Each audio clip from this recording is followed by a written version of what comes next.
Olá, muito boa tarde, sejam bem-vindos a mais uma live de astrologia aqui do nosso canal. Hoje com mais uma edição do programa Mercúrio em Virgem, o programa onde eu analiso detalhadamente os aspectos do mapa astral que tu me trouxeres e respondo às perguntas da audiência em relação à interpretação de mapa astral. Todas as dúvidas que vocês tiverem, tudo que vocês sempre quiseram saber sobre astrologia e sobre mapa astral e não tinham para quem perguntar, mandem para mim, que a gente responde ao vivo aqui. Então hoje, dia de mais um Mercúrio em Virgem, nós temos ultimamente perguntas muito inteligentes da audiência especializada composta pelos alunos do curso de astrologia, que também participam intensamente aqui dos nossos programas Mercúrio em Virgem. E agora tem uma sequência dessas perguntas especializadas, que é do pessoal que já está aprendendo a linguagem astrológica de modo a tirar os benefícios para a sua vida de conhecer este idioma da natureza. Então vamos lá. A primeira pergunta de hoje é analisando a técnica de revolução solar. Encontrou-se algumas semelhanças com uma outra técnica chamada progressões. E a pergunta é então qual a diferença entre revolução e progressão? Bom, a diferença é que são duas técnicas diferentes. E para responder isso, devo lembrar que todas essas técnicas, que são numerosas, são centenas de técnicas utilizadas, desenvolvidas ao longo dos séculos, para as mais diversas finalidades, a partir da linguagem dos astros. Todas elas têm como ponto de partida a observação desse ponto principal, desse ponto central chamado mapa astral. Então tudo começa, ou melhor, tudo passa por conhecer o mapa astral. Então, se vocês quiserem aprender essas e outras técnicas fantásticas que eu vou explicar hoje, que vocês ouvem por aí, aprendam a fazer mapa astral, que é para isso que estamos aqui. Então, vamos lá. Qual a diferença, então, de revolução e progressão? Primeiro, ambas se baseiam no mapa astral. Segundo, ambas são técnicas ligadas às efemérides, ou seja, ao tempo, aos momentos especiais, ou melhor, especialmente analisados e considerados a partir da astrologia. Então, para esse tipo de técnicas de efemérides, ou seja, de análises de momentos e de períodos, nós lançamos mão do nosso terceiro eixo do trabalho. Quem nos acompanha aqui já sabe qual é. O terceiro eixo é preparar-se. Os outros dois são conhecer-se e relacionar-se. Preparar-se para a vida através da astrologia se dá com técnicas como essas. Então, a técnica de revolução é uma técnica de efeméride, ou seja, ela considera um ciclo de tempo. A diferença é que revolução é uma técnica que considera um período de tempo fechado, que é o período de um ano. Por quê? Porque nós chamamos de ano o ciclo do Sol. Ou seja, a gente chama de ano aqui na Terra, né? O pessoal aqui da Terra costuma chamar de ano o período que é o ciclo do Sol. Como nós estamos na Terra e a Terra gira em torno do Sol, nós temos a percepção desde a Terra de que o Sol que está dando esse ciclo, dando essa volta, mas na verdade é a percepção da volta da Terra em relação ao Sol. Por essa razão, em torno do Sol. Por essa razão, esse ciclo chamado ano, ele demarca a revolução do Sol. Ou seja, a revolução é um termo da geometria, que é a volta em torno da circunferência. Então essa volta em torno da circunferência da sua órbita, no caso do Sol, se dá em um ano. Então, falar de revolução solar e de ano é mais ou menos a mesma coisa. Revolução solar é a análise astrológica do ciclo de um ano, que é marcada pela volta do Sol, ou melhor, da volta da Terra em torno do Sol, que é percebida como uma volta do Sol, porque estamos na Terra. Então, a revolução solar é uma técnica de efeméride, né, de tempo, de análise de um ciclo fechado de um ano. Enquanto que a outra técnica perguntada comparativamente, chamada progressão, é uma técnica comparativa de um ponto, que aí pode-se utilizar várias progressões, as duas mais importantes, praticamente as que se utiliza sempre é progressão do Sol e da Lua, que se progride os ciclos relacionados ao Sol e aos ciclos da Lua, se projeta, né, sobre o mapa natal, o mapa de nascimento, só que se projeta sobre ele a partir do convencionado ponto zero, que é o ponto do ascendente. Esse ponto do ascendente é o ponto zero. Então, se vocês quiserem calcular uma progressão do mapa de vocês, vocês consideram o ascendente como ponto zero e dali progridem um ciclo solar ou um ciclo lunar. O ciclo lunar, ele é um ciclo de períodos de 7 dias. Cada fase da Lua leva 7 dias. Então, a gente projeta ou progride ele sobre o mapa natal em ciclos de 7 anos. Como a circunferência está dividida em 12 casas astrológicas, a partir do ascendente, cada casa vai constar um período de 7 anos. Então, essa é a progressão lunar. Então, a primeira casa, que corresponde aos primeiros 7 anos, aí já adianto a pergunta que normalmente fazem, mas e aí eu tenho casas estreitas e casas largas, como é que fica? Não importa, casa é casa. Então, se tu tem uma casa estreita, ela vale 7 anos. E se tu tem uma casa larga, ela também vale 7 anos. Tá? Então, a casa 1 vai falar sobre os teus primeiros 7 anos de vida. Considerando que a casa 1 começa no teu ascendente e a tua vida simbolicamente também. Então, os primeiros 7 anos, casa 1. Dos 7 aos 14, casa 2, e assim vai. Dos 14 aos 21, casa 3, e por aí vai. Isso quer dizer que todos nós, aos 42 anos, e eu passei por isto há pouco tempo, vamos ter a nossa progressão lunar, né, dos ciclos de 7 em 7 anos, alcançando a fronteira entre a casa 6 e 7. E essa técnica de progressões, ela considera uma projeção de 84 anos, 12 casas, né, 12 ciclos de 7 anos, para fechar a circunferência completa. Isso não quer dizer que todo mundo vai viver 84 anos. Quer dizer que tu pode morrer com 40 ou com 120, mas é naquela lógica ali. Essas progressões lunares são fantásticas. Por quê? Porque a gente pega o histórico da gente. Então, é claro, peguem e usem essa técnica para fazer estudar a vida de vocês, por exemplo, né?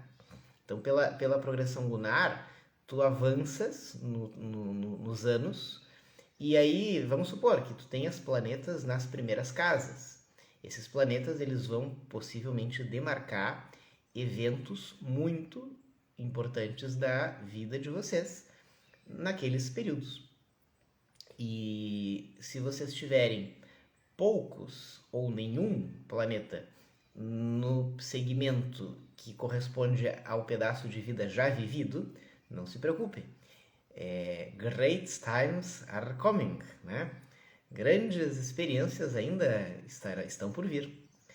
E isso é interessante porque as pessoas, conforme a área, né, o setor do mapa astral que tem mais carregado de planeta, tem mais expectativa de eventos importantes a cada época. Eu sempre gosto de citar, eu fazendo o mapa do programa Meio do Céu, né, que analisa as personalidades históricas e os mapas astrais delas, para tomar como exemplo e referência, encontrei o mapa astral do Van Gogh.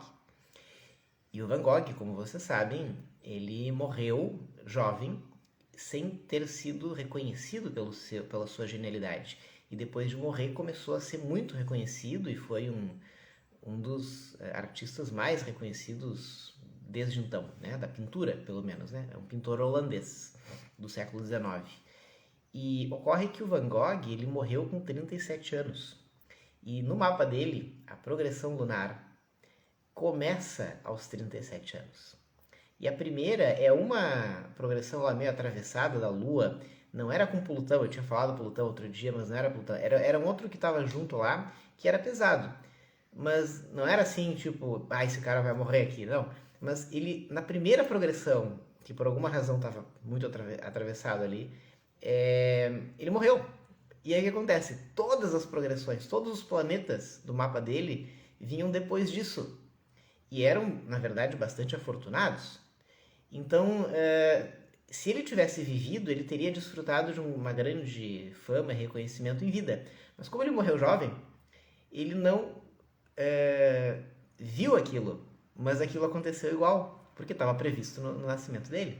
Né? Então isso é de arrepiar, assim, porque eu gosto de lembrar do exemplo dele, porque é um exemplo assim bem extremo. Então, isso são progressões lunares. As progressões solares, elas são até um pouco mais simples. E assim como a Lua considera no mapa 7 anos para cada ciclo lunar de 7 dias, a progressão solar, ela considera cada grau da circunferência, né, ou do mapa, um ano. E isso se conta a partir do momento da posição do Sol e não do ascendente. Então, por exemplo, vou dar um exemplo meu. Eu nasci com o Sol a 18 graus de Leão. Então, dali começa a minha progressão solar. E de 18 graus de Leão até o final do signo de Leão, né, até fechar 30 graus, que é a medida de cada signo, tem 12 graus. Então, a minha progressão solar, para exemplificar como é que funciona a progressão, os meus primeiros 12 anos de vida, desde que eu nasci até os 12, estavam, pela progressão, regidos por Leão. Então, eu estava numa fase leonina da minha vida até os 12 anos. E depois vira para Virgem. Então, a partir do mapa astral de vocês calculam mais de uma forma de efeméride, ou seja, de eventos, de uso dos cálculos de tempo para entender as fases da vida de vocês. Então, eu entrei numa fase virginiana da minha vida aos 12 anos. E ela, pela progressão solar, ela vai durar 30 anos, porque são 30 graus. Então, é dos 12 aos 42. Então, aos 42, além da outra coisa que eu falei antes, também eu passei pela mudança de fase da progressão de Virgem para Libra. Então, eu ingressei numa fase libriana da minha vida, que vai durar mais 30 anos, dos 42 até os 72. Então eu vou ficar mais libriano do que nunca até os 72 anos. Tá? E isso isso faz muito sentido se a gente começa a entender a tônica das experiências que a gente está receptivo para viver. A tônica das experiências que chegam até nós. Sabe? Então, é disso que se trata. As progressões nos ajudam a entender, nessa questão dos signos, em que vibe que a gente está a cada época da vida. E é claro que durante esses períodos, por exemplo, o que eu tiver no meu mapa, no final de Leão, em Virgem e em Libra, vai demarcar, em termos de planetas, pontos virtuais e outras coisas, vai demarcar momentos, idades em que eu tenho mais probabilidade de viver eventos marcantes. E eventos marcantes é tanto no bom sentido quanto no mau sentido. São eventos traumáticos, acidentes ou coisas fenomenais. Então, eu encontrei nas minhas progressões o momento em que eu me conectei com a astrologia. Eu encontrei o momento em que eu aprendi a ler precocemente. Eu encontrei o momento em que eu casei.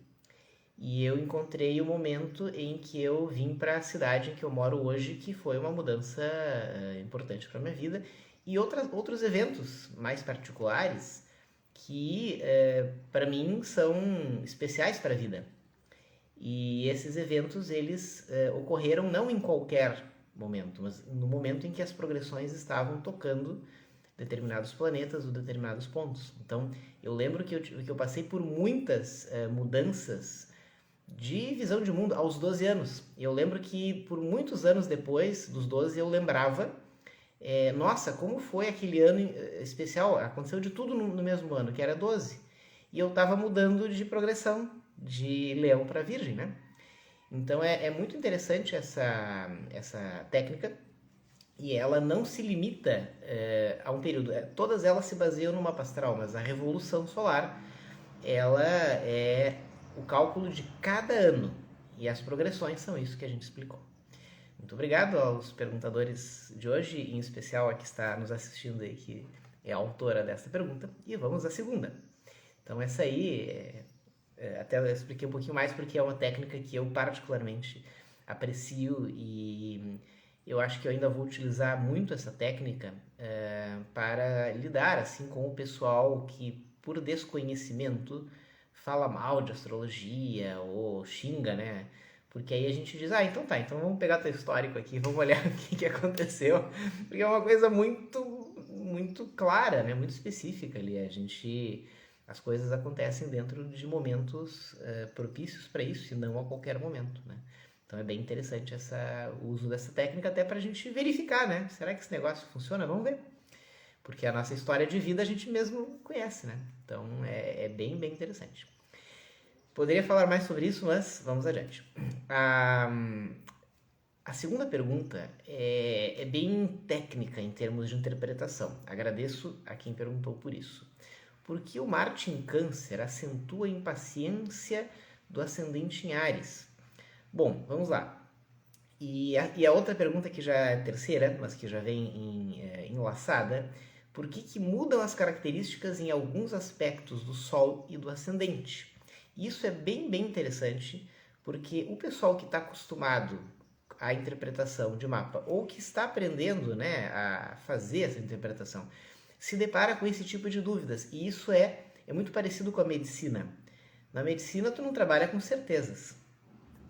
O ser humano é uma coisa, é uma caixinha de surpresas. E tu realmente tu vai descobrindo, né, a diversidade, a genialidade da natureza à medida em que tu vai contrastando exatamente as incoerências aparentes da saúde e da doença, né?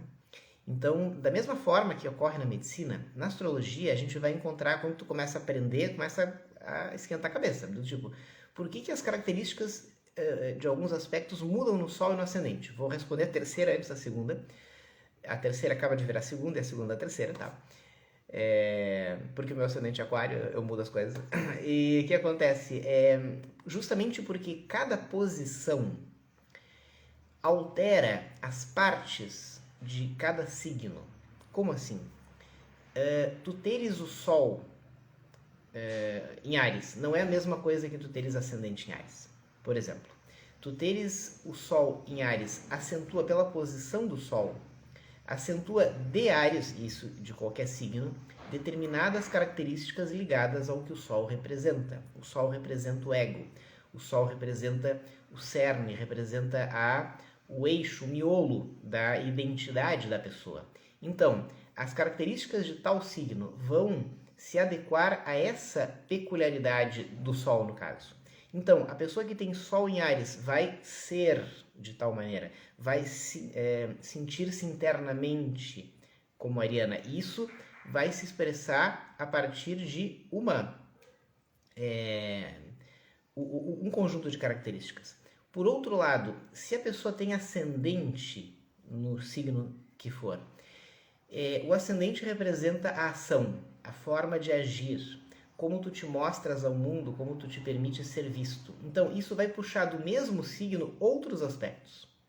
Vai puxar do mesmo signo outra maneira de se manifestar, que varia que vai ser percebida de outra maneira, justamente porque são outros pedaços do signo que estão evidenciados por aquele posicionamento. Então, o ascendente puxa aspectos do signo ligados à ação, à realização e à aparência. O Sol pega do signo coisas muito mais íntimas, mais arraigadas, mais ligadas à identidade. Então, um ascendente em Áries não vai ser a mesma coisa que um Sol em Áries. Porque o Sol em Áries, ao contrário, ele vai ser Áries para dentro. O ascendente em Áries vai ser Áries para fora. O ascendente em Áries se percebe na ação, no jeito de fazer as coisas. O Sol em Áries, às vezes, não se percebe, né? Ele sente, ele enxerga, é a visão de mundo dele, a partir do Áries, né? Então, o Áries é a visão de mundo dele. Então, e a Lua? A Lua fica mais claro ainda, né? Porque a Lua é a percepção emocional da vida. E a Lua em Áries, por exemplo, vai sentir a vida, vai perceber a vida de maneira ariana. Então, são as emoções, são as reações frente aos acontecimentos, e o humor, isso vai ser ariano na pessoa. Então, são coisas arianas diferentes em cada um dos três casos, só para pegar esses três. Meio do céu em Áries vai ser outra coisa. E aí o Marte, que é o regente de Áries, é um planeta que fala de uma parte da personalidade que todos nós temos, que é afim com a energia de Áries, que é a nossa agressividade, a nossa iniciativa, a nossa coragem e a nossa maneira de lutar pelas coisas, de brigar pelas coisas, de se defender e de atacar. Então, essa parte de nós que todos nós temos, ela é ariana na essência, ela é ariana na raiz. E essa parte, ela vai estar em algum signo, eu estou falando dessa parte é Marte, né? Que é a pergunta 2 que virou 3, né? Ela vai estar em algum signo que vai dizer, olha, essa parte da personalidade da pessoa vai ser explicada, vai ser nutrida por determinada energia da natureza. Então, no caso de Câncer, qual é que é a visão inicial, a leitura inicial que uma pessoa faria superficialmente? Mas o Câncer é manso, é caseiro, então se o cara tiver Marte em Câncer, ele vai ficar mais manso e caseiro? Não, ele vai ficar manso e caseiro se ele tiver Sol em Câncer, se ele tiver ascendente em Câncer, né? Lua em Câncer. Mas o Marte vai puxar a iniciativa, a coragem, então ele vai ter uma iniciativa canceriana.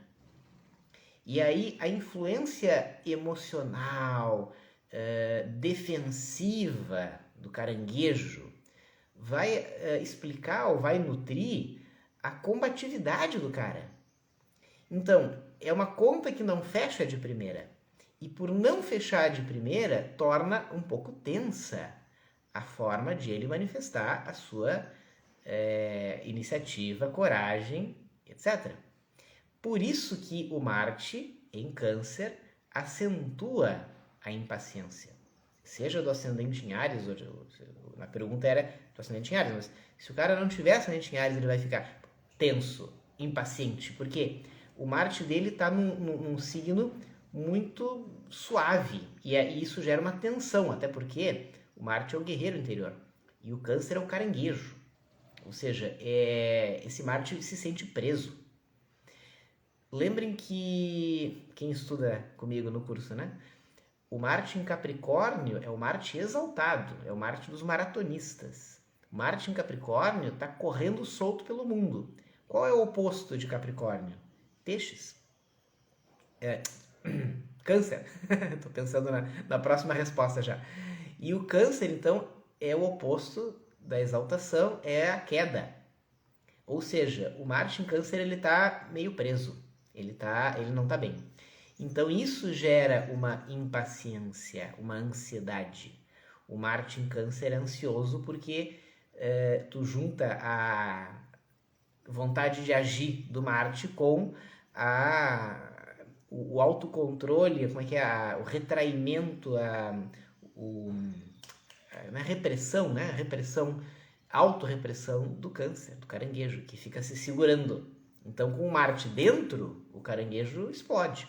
Daí vem a impaciência e a ansiedade. Então, essa é a resposta para esse caso. E o peixes? Por que na verdade, perguntou câncer ou peixes, né? Eu respondi câncer, tá? Mas o peixes é por outra razão parecida. O peixes é um signo muito sensível também de água, mas ele não tem o retraimento, a autorrepressão do câncer. Mas ele tem uma hipersensibilidade. E o Marte é um signo e o Marte é um planeta que fala da nossa iniciativa, combatividade, coragem. Então, no peixes, ele vai buscar uma via para se expressar, para sair correndo. Só que o peixes ele é muito sensível. Então é literalmente como se ele saísse correndo num piso molhado e ele sai resvalando. Então ele quer correr, mas ele está o tempo todo quase caindo, porque ele quer correr, mas o piso está molhado. Até porque é molhado, porque é peixes, né? Então por isso que o Marte em Peixes ele fica um pouco perdido de para onde direcionar a sua energia. Eu lembro de crianças que eu conheço com Marte em Peixes, que é aquela coisa que hoje se super diagnostica, TDAH, essas coisas do hiperatividade. Então, às vezes a criança não tem hiperatividade, ela tem Marte em Peixes, né? Porque ela tem uma energia que quer se expressar, só que o Peixes é mega dispersivo, mega distraído, mega pulveriza o seu foco e a sua atenção. E o Marte fica ansioso e impaciente por causa disso. Porque ele não encontra por onde se esvair ou se direcionar. Então, são duas razões diferentes, mas os dois quebram um pouco na prática astrológica, se quebra um pouco alguns preconceitos de que é um signo manso, é um signo yin, é um signo suave, logo Marte acabou. Não. Né? Então, essa é a pergunta. As duas perguntas são bastante refinadas. Agradeço a quem as trouxe, porque são perguntas de quem está estudando e aplicando o curso, né? O conteúdo do curso. Então, essas foram as perguntas de hoje e elas já são um pouquinho avançadas. Espero que o público mais leigo tenha se sentido muito convidado a conhecer mais acerca dessa linguagem maravilhosa que a gente está trazendo aqui para vocês. Para nós é uma alegria poder tornar mais acessível esse conhecimento milenar. Eu que agradeço. Esse conhecimento milenar que há tantos séculos vem transformando vidas e transformando a nossa forma de enxergar a vida e de andar pela vida. Foi um privilégio ter estado com vocês. Fiquem bem, sejam felizes e nos encontramos na próxima live. Até mais. Tchau.